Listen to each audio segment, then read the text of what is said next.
Hello guys, this is BenImparts here, back at you with episode 24 of this podcast series. Today I'm not showing my face unlike in some of the others because I am a little bit worn down by life. I am exhausted, I am debilitated. I have to do one video every day, which might not feel like a lot to some of you, but sometimes I'm going to be doing two every day, and I've got life things to do, and I've got life situations, and I've got a sleep pattern to maintain.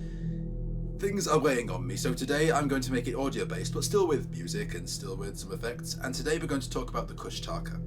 Now, what is the Kushtaka? The Kushtaka, whose name literally means land otter man, is a shape-shifting spirit found among the Tlingit peoples in the Pacific northwest coast of North America.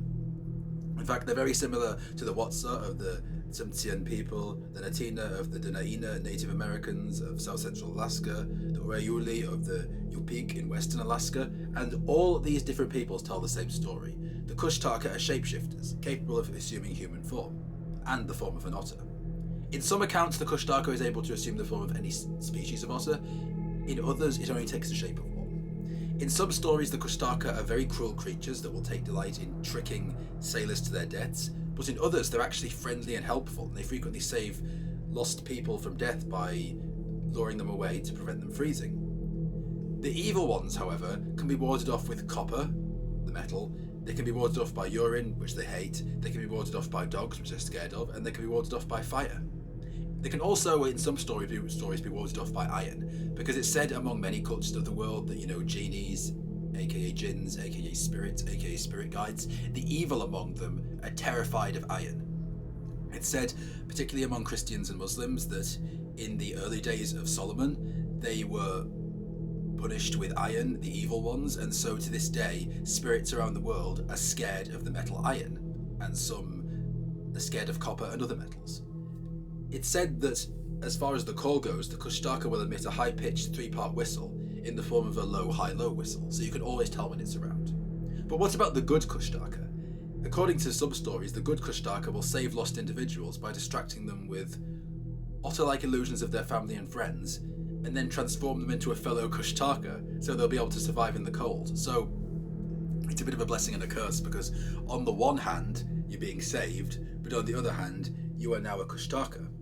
Other legends say the Kushtaka imitates the cries of the baby or the screams of a woman in its malicious form to lure victims into a river, and once it's in the river, that person will be killed and torn to shreds, or again, will be turned into another Kushtaka and will continue the cycle. So this is a creature that's quite spiritually dichotomous, because the good among them are very good, and the bad among them are very bad, and the bad ones seem to really envy and dislike people. They seem to have a real visceral distaste for them.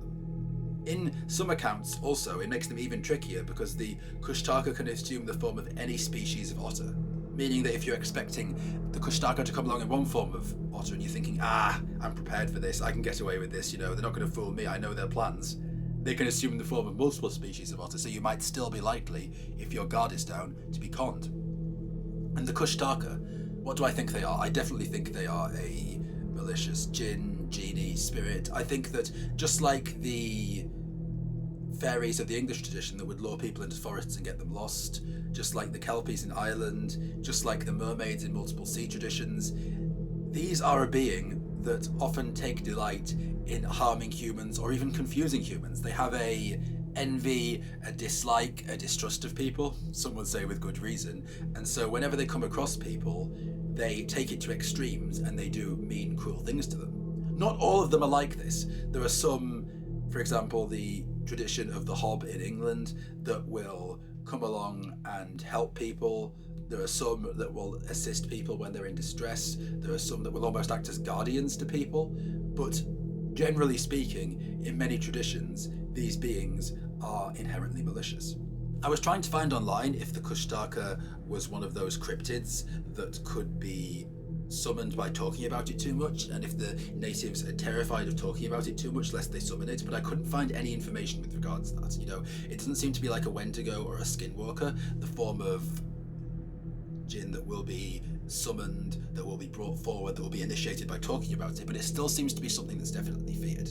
It's absolutely fascinating stuff. For the record, I don't believe that, a creature from the spirit world can take someone from the human world and transform them into the spirit world. That's not something I believe, but I do believe the rest of it. And I think it's absolutely amazing and fascinating. It's also amazing and fascinating how the spirit world and the cryptid world overlap, because this isn't a cryptid per se, in the sense that it's not an animal.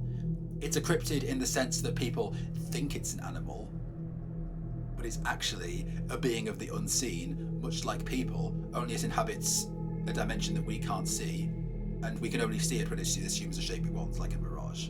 It's incredibly fascinating stuff.